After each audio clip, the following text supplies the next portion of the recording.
Good afternoon, everybody. If I could get everybody to find a spot, we're going to start in 2 minutes. I shouldn't stand so close to that mic. Pretty loud. Here.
Good afternoon, everybody. Welcome to our plenary session for the afternoon. I would like to introduce to you Dr. Lars Hallström. Dr. Hallström is a researcher, educator, administrator, and manager with extensive experience in the creation, funding, implementation, management, and evaluation of both academic and community-based initiatives. Drawing from an educational and research background in public policy and political science, Lars has a proven history in bringing together large collaboratives of academics, community organizations, environmental health, and other practitioners, and developing meaningful and successful networks, projects, and programs. He has worked extensively with Canadian, US, and European research, post-secondary teaching, and policy communities. He is the author or co-author of several dozen articles, chapters, and reports, and has supervised numerous faculty, graduate, and undergraduate research projects, and has received several $1 million in external research and knowledge exchange funding. As part of his leadership experience, he also draws upon a wealth of experience in strategic planning, facilitation, program and project evaluation, public speaking, and university-level teaching. Lars is currently responsible for operationalizing the University of Alberta's commitment to rural engagement and making it meaningful and relevant to rural communities through research, education, outreach, collaboration, and knowledge translation and transfer. We are fortunate indeed that Lars is convening this prestigious panel today, and we thank him for bringing these experts together. Lars will introduce the panelists, but in the meantime, let's give him a warm welcome to Lars and the panel.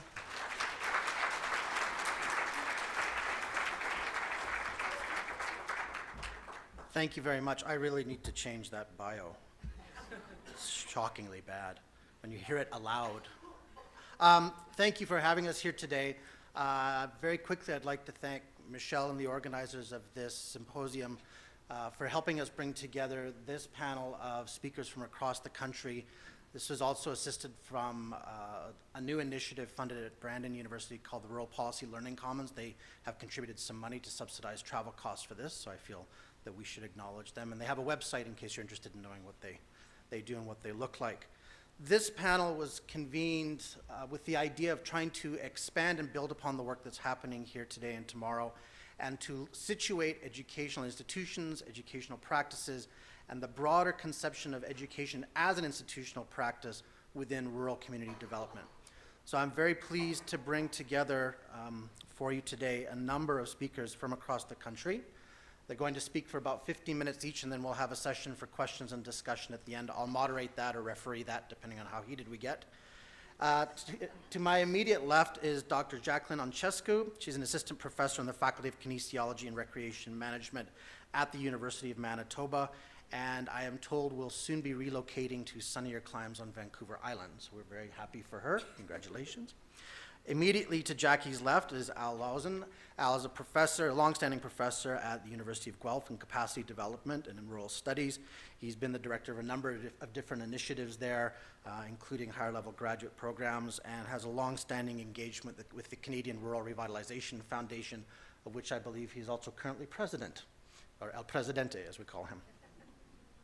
Immediately to his left is Rob Rappolt. Rob is here speaking on both his own behalf and on behalf of two of our other colleagues at the University of Waterloo and Huron College in Ontario. And Rob is presenting both his work and the work of Mark Seasons and Bill Irwin, both of whom are affiliated with planning and specifically looking at school closures in rural and urban areas. And together they have even started a website dedicated to examining the question of school closures in rural areas. So please join with me in welcoming our panelists today, and I will ask Jackie to take the first spot. Thank you very much.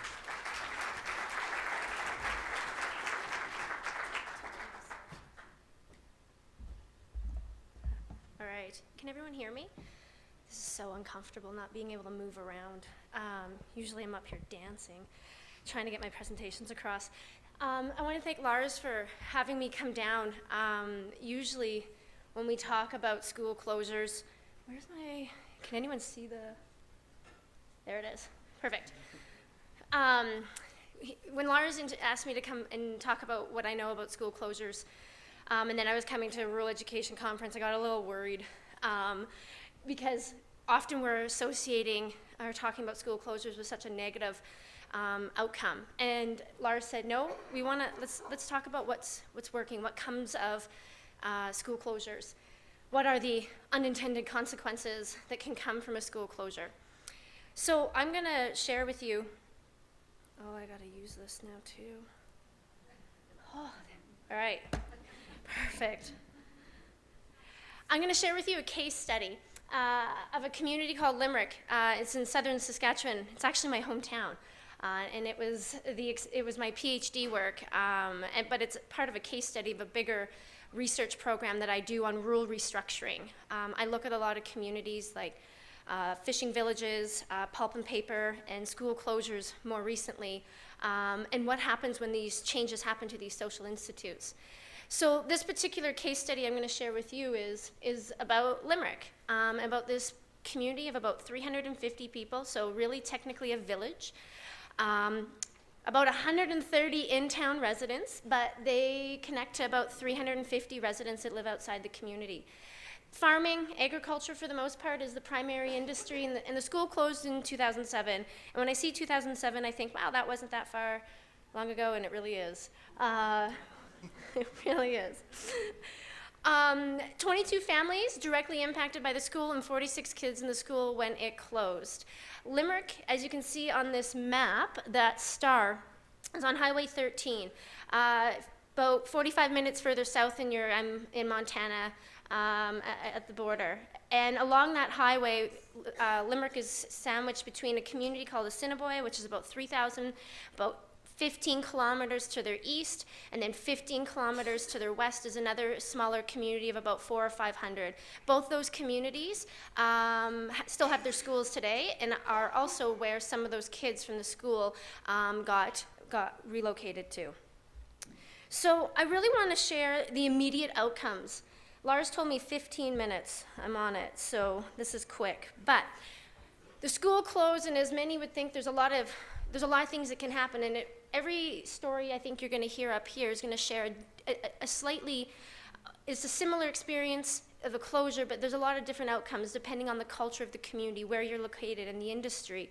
In this particular community, once the school closed, there was immediate outcomes that were felt. And by immediate, I mean within the first few months of not having the school in operation. And I'm speaking from community residents' perspectives. Changing relationships with young families and the community members, real disconnect that came about. Changing relationships between family, the young families, so that when I say young families, I'm referring to the families directly impacted by the school, like those 22 families I referred to, and their own immediate or extended family members, aunts and uncles and grandparents. The school closure forced them to be on the road a lot more. They weren't able to, the children in the school weren't going over their grandpa and grandmas after school hours because the school wasn't open. So grandparents and aunts and uncles that would get those more frequent visits when the school was open didn't happen anymore. This is devastating for a community, rural communities, when relationships are often the heart and soul of what makes them tick, and families too. So this was one of the immediate outcomes. New relationships, though, for these young families. Now they have new friendships, the children, the parents. They have a pool of more individuals. Children can pick their friends, right? You're in class with one other guy. Grade 12 had 2 graduates. That's it. You're looking at them, and that's been your buddy since kindergarten. So friendships, there were some outcomes for the families. They got to pick their friends. They got to pick and choose some activities. For the residents left behind, there was a fear for the future, diminished sense of community because of this, their youngest cohort are leaving the community. And the older adults, and when I say older adults, I'm really, I'm talking really just anybody that didn't have a kid in the school at the time, that were left behind with the community. They saw the lifeblood leaving the community, right? My father said to me, I don't know what we do and how we function as a community when so much of what we do is about giving back to the younger generation, and they're not really here anymore. That scared them. But it put things into action. And one of the things we saw, and I'm going to talk about this, was that there was a bit of a change in traditional gender roles in the community, and I'll explain that. So the major responses that happened, they built capacity, they restructured some community organizations, and there's a shift in gender roles, and recreation became one of the biggest components to resilience for this particular community. I'm going to break these down. Building community capacity. So the fear kind of put in motion some initiatives and some actions by the community. They purchased the school. The school division let them buy it for $1. The residents, I mean, you don't ask what they thought of the school division, but they bought it for $1, and that was great. They created an opportunity center, and they created some nonprofit and some business-related activities within the school. So they had created office spaces. There was a massage therapist that came into the community and set up a spot. They started a preschool program, a daycare, and they even hired a community coordinator. There was more going on in this community after the school closed than when I went to school there. This community all of a sudden was forced to look around themselves and say, we got to do something. So, restructuring organization capacity was one of the things we saw in the research. The church, the seniors club, and the rink were really important social, recreational, leisure institutes in the community that started to come together in a different way. The church offered a graduation ceremony to replace the one the school used to have. The seniors club started offering youth programming in the evenings because they had some activities that could bring people together. The rink started letting women into the rink to run the rink. And if you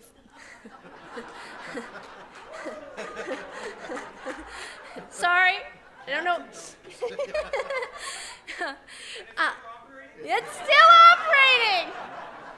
It's still operating. Yeah. The food might have gotten better.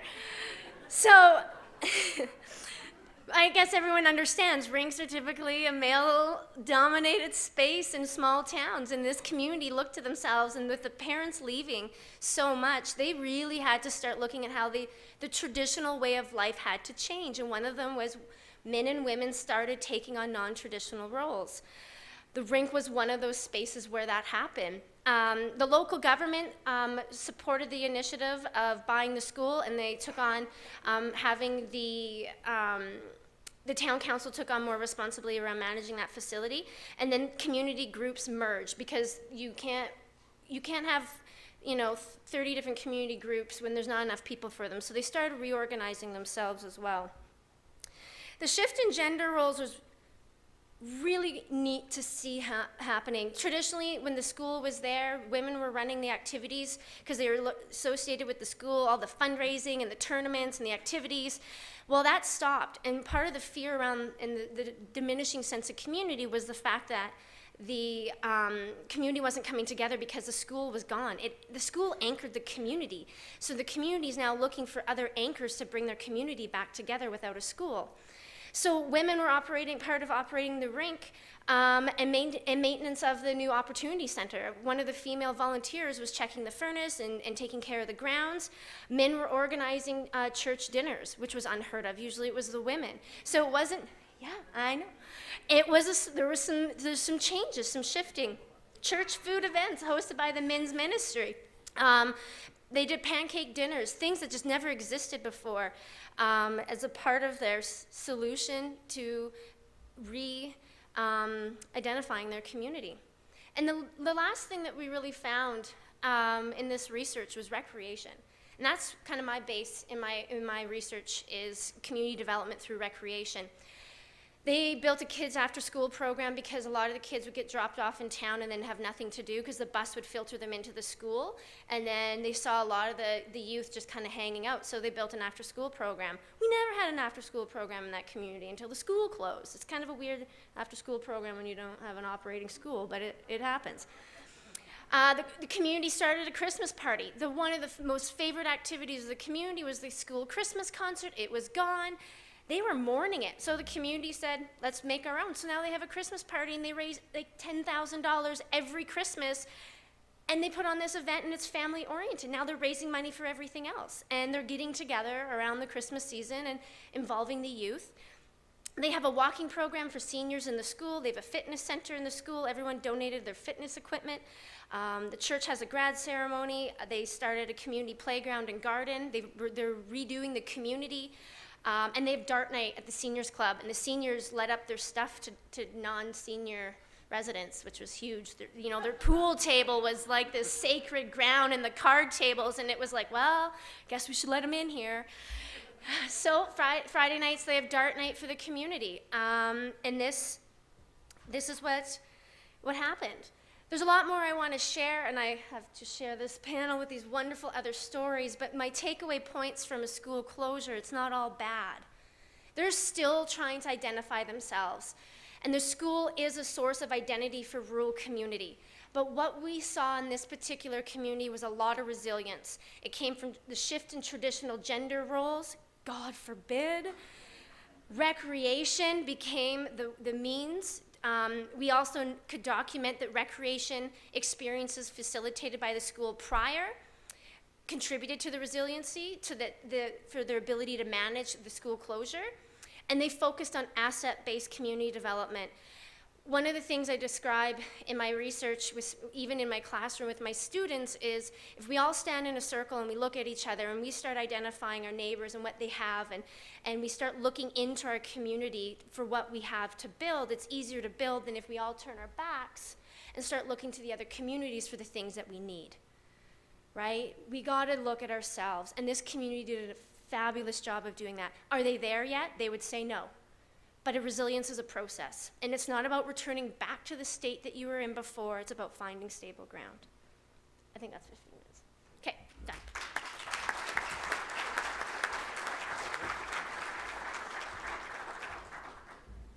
Thank you, Jackie, for being both very educational, entertaining, pushing a few buttons. We won't talk about the rink anymore. He's sitting right over there, in case you're wondering. And now welcome Rob to the podium, and Rob will speak about the work that he's been doing in Ontario. Thank you, Rob.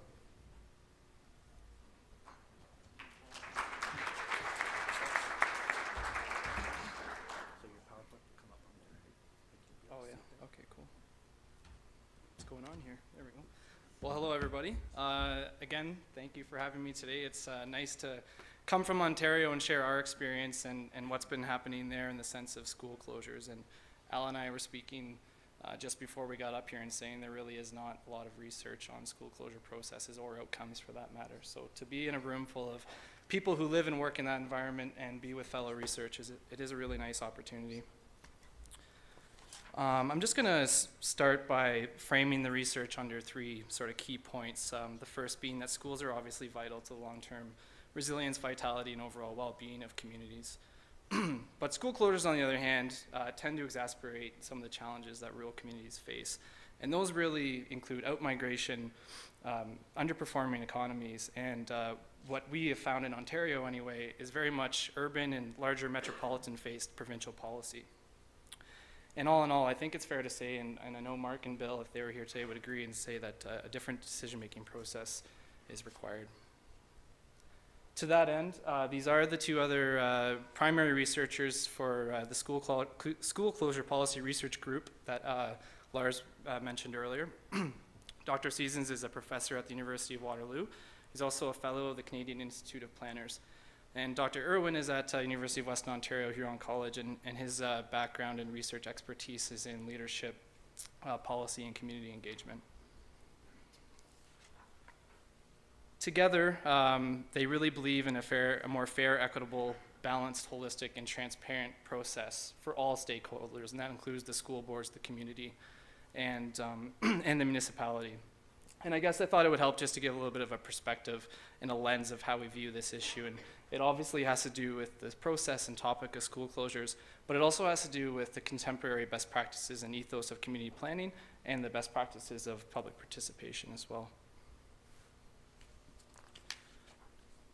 I think one of the most fundamental challenges that we face when we talk about school closures and the relationship between the community and the school boards that occurs during that time is the difference between the idea of schooling and the idea of schools and how those are valued.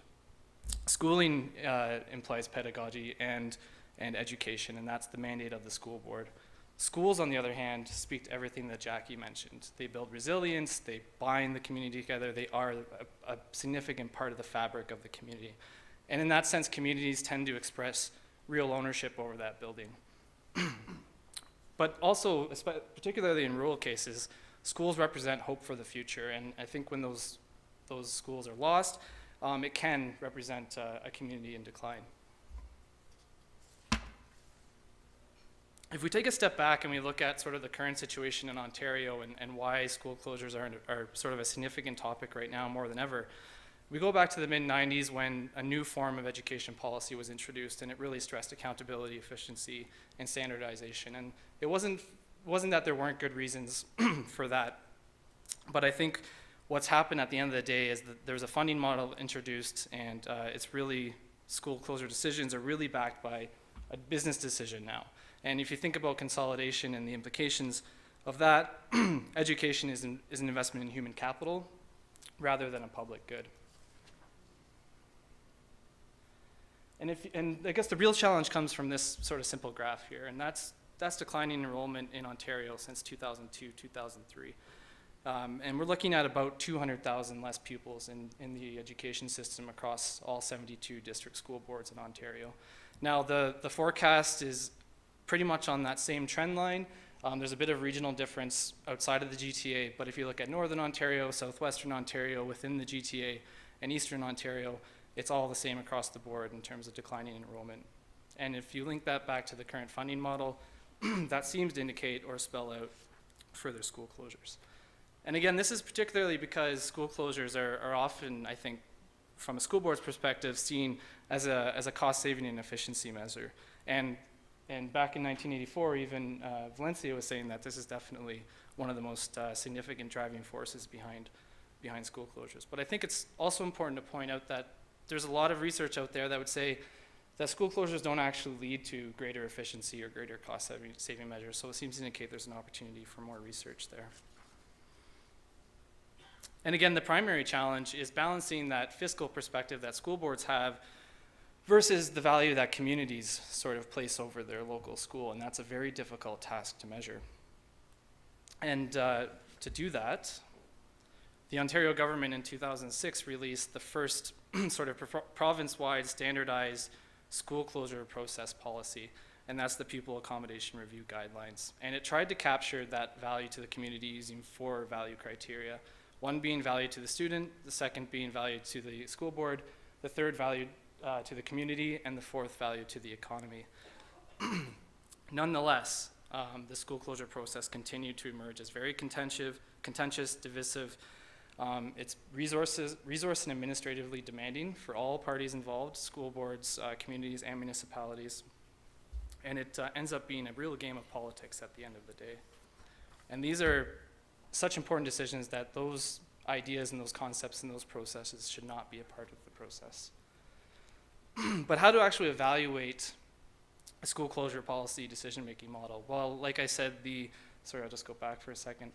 The Pupil Accommodation Review Guideline, in essence, is a policy of public participation. So it has a set length of time, a minimum number of public meetings, but also ways and means to measure those 4 values.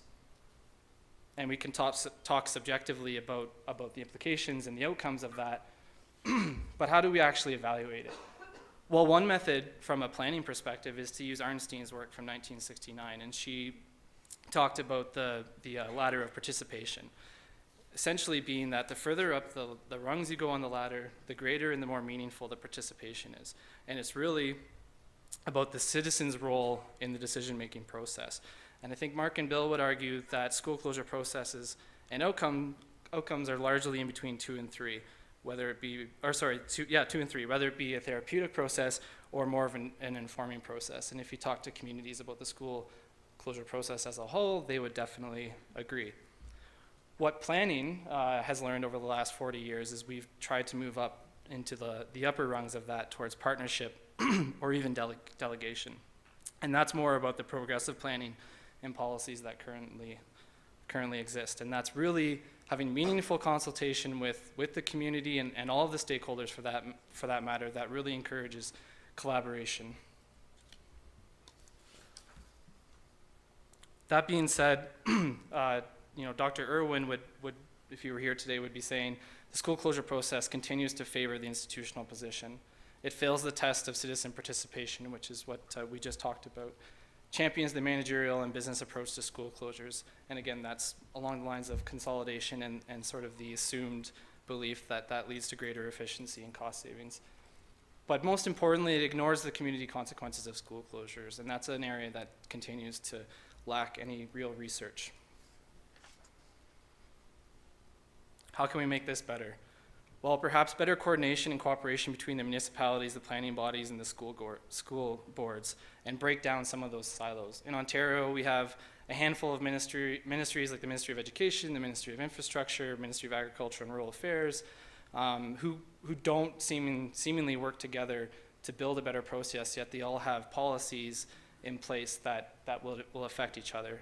For example, the Ministry of Agriculture and Rural Affairs is trying to promote and better rural places. Meanwhile, the Ministry of Education and their funding policies and their education policy continue to have outcomes in the sense of school closures, and those challenge each other. Some final considerations or thoughts that I'd like to share. Perhaps a fundamental shift from efficiency to effectiveness and equity in education policy might be one step forward. Permit school boards to customize accommodation review processes to reflect the specific circumstances and context of rural places. There's a lot of research that says, not one size fits all in terms of what curriculum works in a rural place or what process might work in a rural place versus an urban location. And most importantly, I think we need to really value and support rural places and rural schools as community builders and placemakers in all policy. And if you're at all interested any further, we do have a website, as Laura's mentioned, and we have post a lot of our ongoing research there, or as well, of course, you can always reach out to Mark and Bill and touch base with them. So thank you.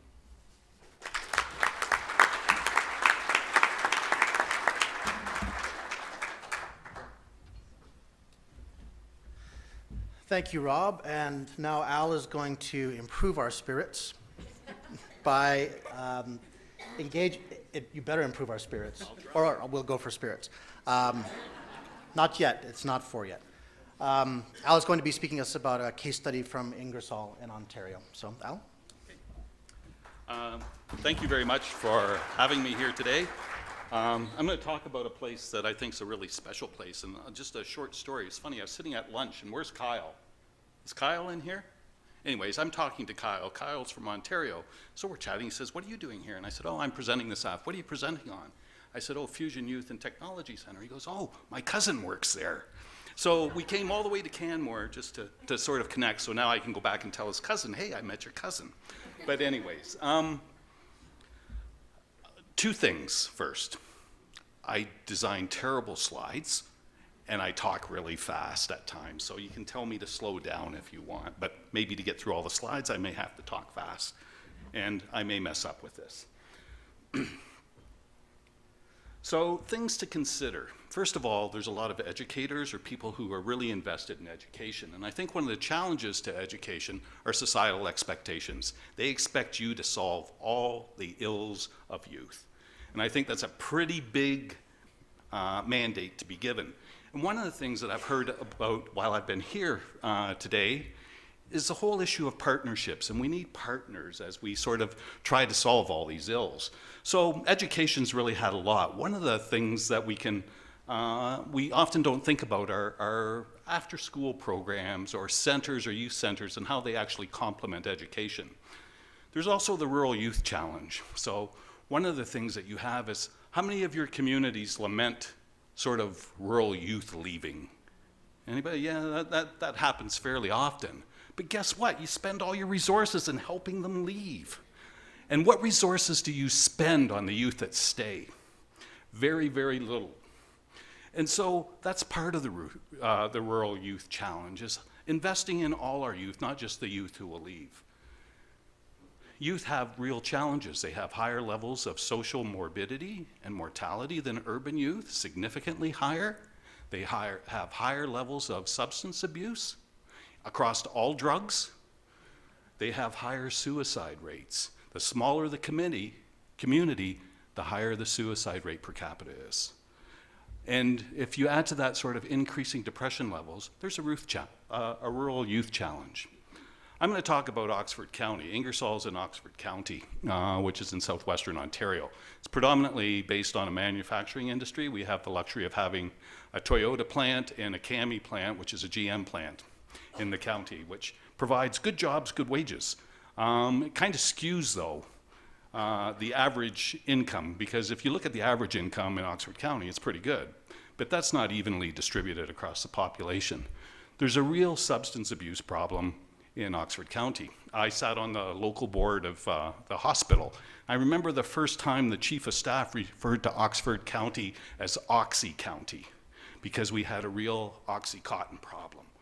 I had a family that lived down the street from me who both the mother and two sons were in methadone treatment. And so you have that. If you look at the Children's Aid Society in Oxford County, 60% of their caseload has to do with substance abuse. 40% of their referrals are related to substance abuse and its impairment of parenting. Almost 60% of the youth that were surveyed through the Oxford Drug Study had witnessed drug use at home. So you have this challenge around that, coupled with a lot of social challenges, parents who aren't very effective in some cases. So you have the development, of the Fusion Youth and Technology Center. It's a wonderful place. Started as a result of the town council identifying youth as a strategic direction. It was one of 5 strategic directions that they identified, and there's been a significant investment. They developed the center. It's run through the town, through Parks and Recreation.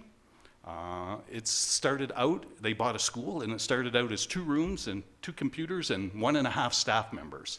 It currently occupies 18,000 square feet of the school. Employs, depending on the time of year, 20 to 22 staff. They offer a variety of different programs. It's a drop-in program. So there's a lounge, there's a skate park, there's a soccer field, there's a beach volleyball court outside. But they offer a lot of programming too. They offer culinary programs, art programs, and they have a heavy emphasis on technology. They offer programs in graphic design, radio broadcasting, video production, music and sound production. They have a state-of-the-art sound studio. 12-year-old youth get to play on a $150,000 soundboard. Man, I wish I would have had that opportunity. They can record their music there. They're offered free music lessons. I'm sure I'm missing some of the programs. They have gaming and application development. Their workers are a combination of youth workers and professionals from the field. So they're young people.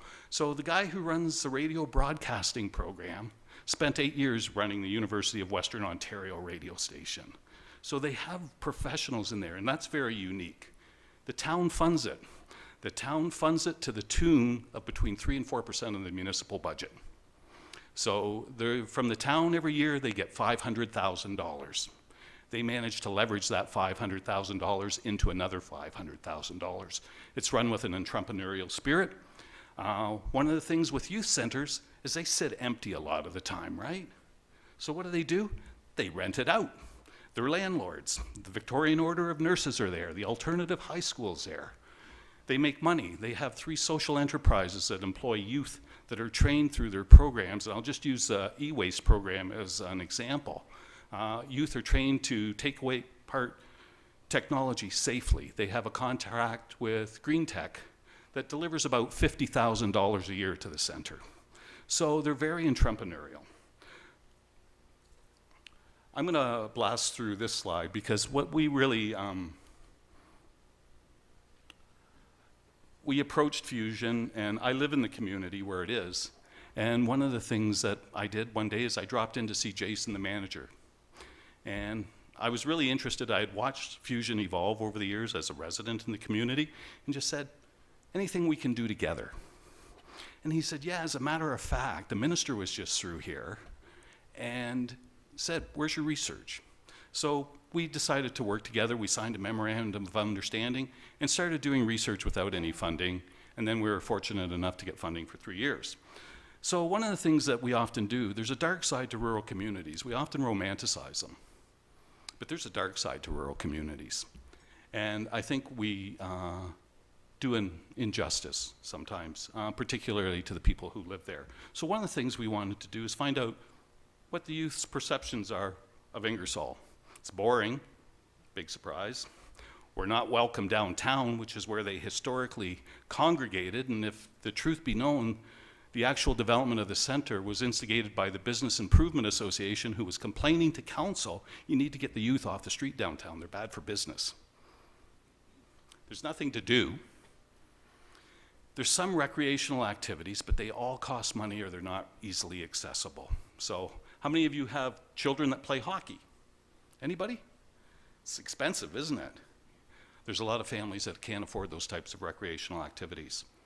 Exposure to the bad side of Ingersoll, well, that speaks for itself. So one of the things that we asked is we asked staff, what do you try to do? What is it that you do when you work at Fusion? And I'm going to talk a bit about the impact on youth. So they talked about building relationships with youth. They said our main job is to build relationships with youth, to connect them and create opportunities for them. Help them find skills or interest and build skills. And it was really interesting. They said, but you have to make sure that they're having fun doing it. One of the staff members talked about, we really trick youth into learning because they're having fun, so they don't really equate it with learning. Holistic youth development. That really comes back to that relationship. They realize that the benefits that can be accrued by youth in the center can't be done if they're ignoring their life in general. So Fusion is a place, youth talked about it, and I'll talk about it in a minute. It's a place they came to talk to because often they didn't have anybody to talk to. Balancing structure and flexibility, like good parents and that. So one of the things that was really important is they have structure in Fusion, but the rules in Fusion are youth-driven and youth-identified. So youth are engaged in everything around the center. And then there's flexibility. So the programs, they don't have to sign up for programs. They don't even have to come to programs. They can come when they want. They might come for 2 weeks, then they might not see them again for a month, but that's okay. They teach them about respect, respecting others, staff, other youth, the facilities. They teach them that this is your facility, you need to look after it. And they teach them about empowerment through allowing them to take action. So youth are very, very engaged. And they support youth identify change. They work with youth in the way that youth want to change. So the next thing that we did is we interviewed youth and we interviewed adults. So the diversity of programming is really important. And it provides really opportunities for young people to determine what they want to do. They have choice, and that's really important because often in the school system they don't have a lot of choices. They learn to identify goals and work towards them.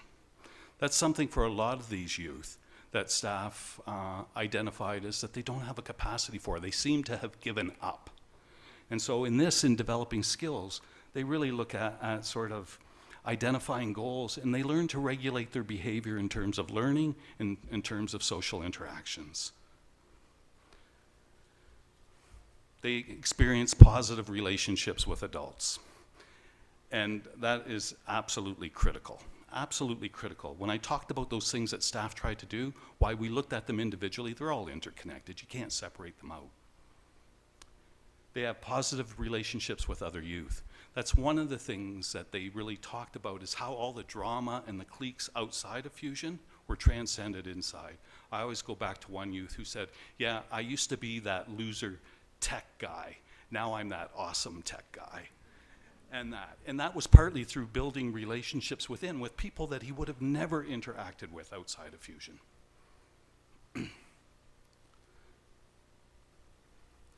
I think this one's really important. Youth recognize that they have choices, and they talked about their ability to reconceptualize their relationship with the world.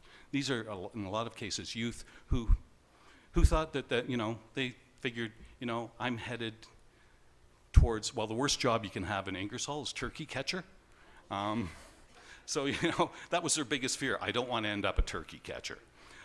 So they see, through their participation in Fusion, they really see new opportunities and possibilities for their future. They reported enhanced self-esteem. They escaped the bad side of Ingersoll, and that's their language, and that has to do with petty crime, and that has to do with drugs. Youth report feeling ownership and responsibility for Fusion. That's new for a lot of them, to feel that they own something and that they're responsible for it. This morning I heard somebody talk about youth and accountability. These youth are learning to be accountable for their actions and the choices that they make.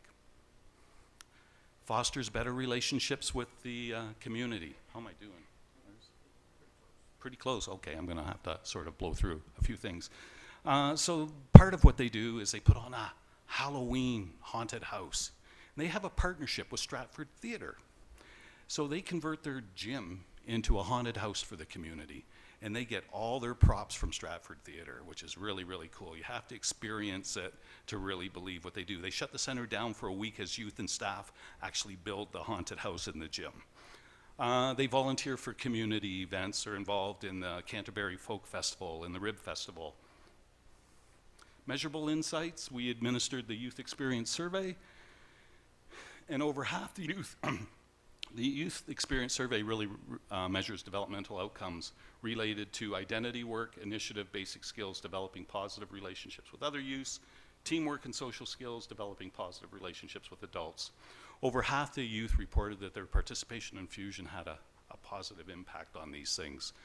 The part that didn't is there were a lot of youth in the center who already had these things. They didn't need Fusion for this, but there was a large population that actually does. Participating in the structured programs are related to the developmental outcomes. So the youth who just use it as a drop-in center, while it provides a safe haven for them, don't actually benefit developmentally. All of these correlate positively, which means they're all related. So youth who are experiencing development in one dimension experience it in the other. Here's an interesting one. We've looked at crime rates in Ingersoll. 2007, there was 45 per thousand youth crime. 2012, there's 15 per 1,000 youth. That translates into a cost aversion of roughly, if you look at the judicial system and the policing and that, of over $600,000 a year. It translates into $300,000 in local policing costs, which the mayor embraced with glee as he was negotiating the new contract with the OPP, wondering why the OPP price tag was going up when they didn't need as much. And I just want to close with a story about Michael Phillips. This is a public story, so I'm not really revealing. Michael came to Fusion at the age of 14. He was a bit of a lost soul. He constantly got into verbal and physical altercations at Fusion. He ended up getting in trouble with the law. He was arrested. He dropped out of school. He kept going to Fusion, though, and Fusion staff really looked and said, how can we engage this youth? And Michael had a love for music, like a lot of adolescents. So they engaged him through the music program. Fusion is my home away from home, gave me something to look forward to, he said. Michael learned how to play instruments. He learned how to do sound production. At 17, he recorded his first song that he wrote. It's on YouTube. I'm going to share a lyric with you in a minute. But if you get a chance, look up Michael Phillips, Girl, I'm Gone. I've watched that video numerous times, and for some reason it brings a tear to my eye. He said, every time I play it, it's a reminder of the pain, but at the same time it's a reminder of the burden that's been lifted off my shoulders. This is a 17-year-old.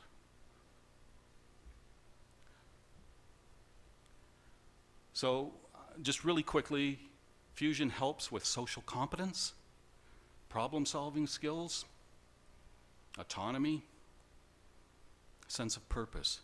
It's an investment in the youth who we often don't invest in to thrive, to have resilience and thrive. Lives will be saved because of what goes on here. That was said by Chris Lewis, the OPP commissioner, in 2013. He was talking about physical lives, but Fusion also saves emotional and spiritual lives. And I'm going to close with this. It's from Michael's song. Thank you.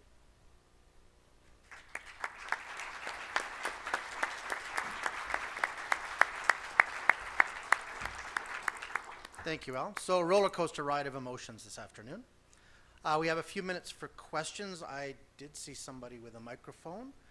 Questions, comments, observations, queries. Floor is open. In the back.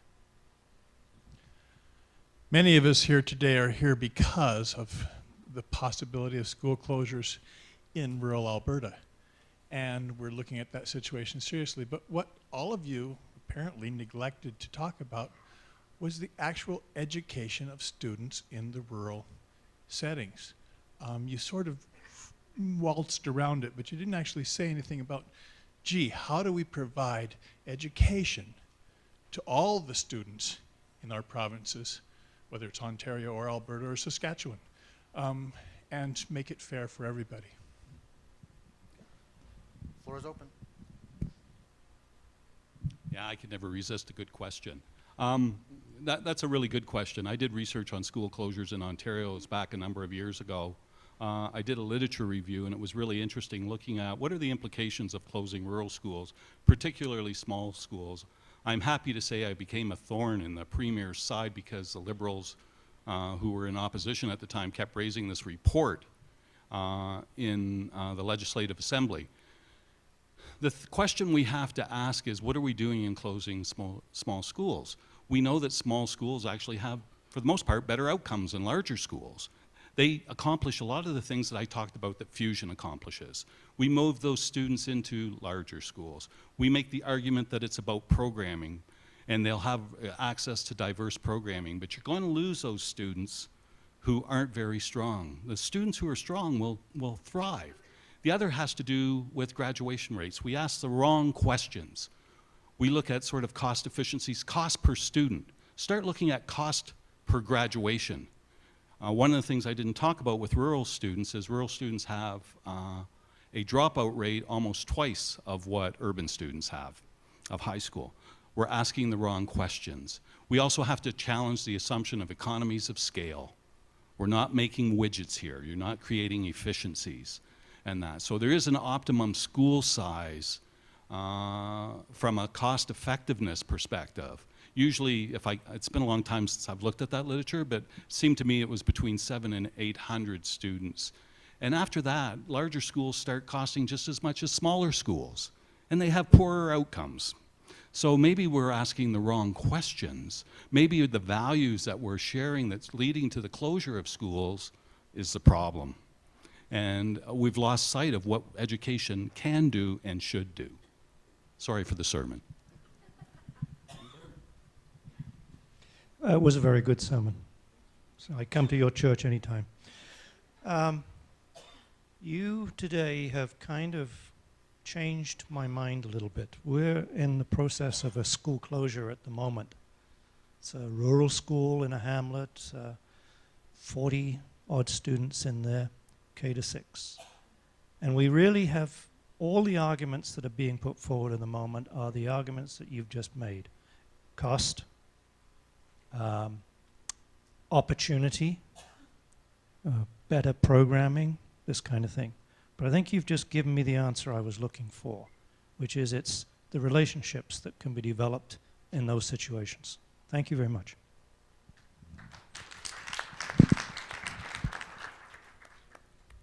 Other questions or comments? Oh, yes. We need it for the sound. You need it for the hard of hearing.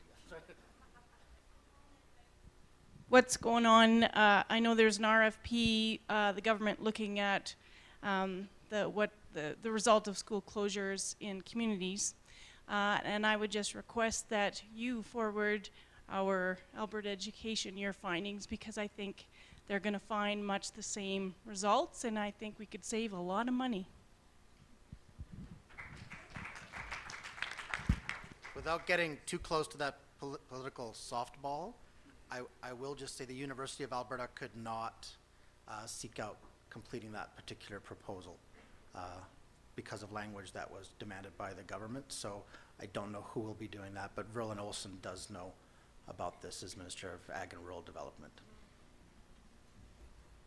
Any last questions? You're a really easy audience, so. Okay. Thank you very much. We are right on time. Thank you, everybody.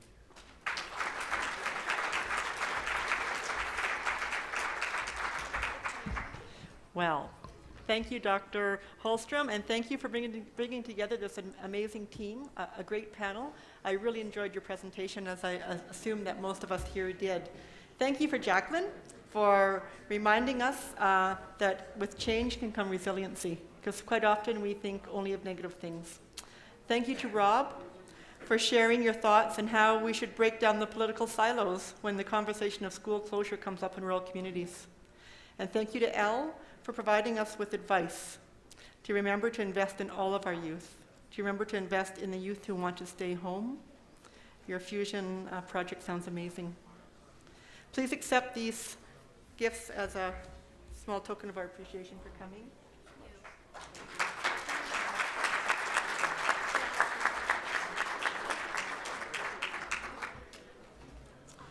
With that comes free time for you guys. You have the option now to just kind of hang out for a couple of hours or to go and drink beer if you want to. I'm not really sure what the arrangements are for getting across to drink the beer. So I think that if you meet at the front door where Darlene was waiting earlier, you may be able to get directions there. Remember to all be back here at 5:30 to listen to the minister and his speech.